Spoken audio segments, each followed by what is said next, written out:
मैं एक कजरी गीत सुनाने जा रही हूँ। आप लोग को अगर पसंद आए तो लाइक कमेंट शेयर जरूर कर देना भाई बहन।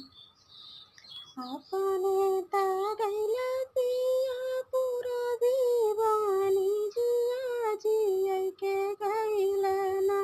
एक हरिला सुगना जिया के गैलना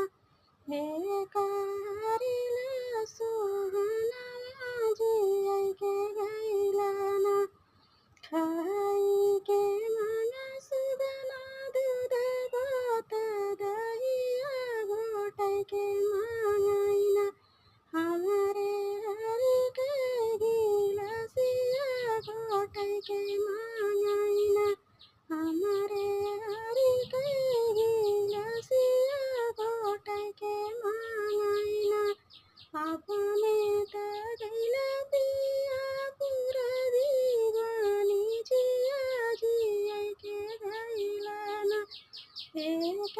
हरिला सुगना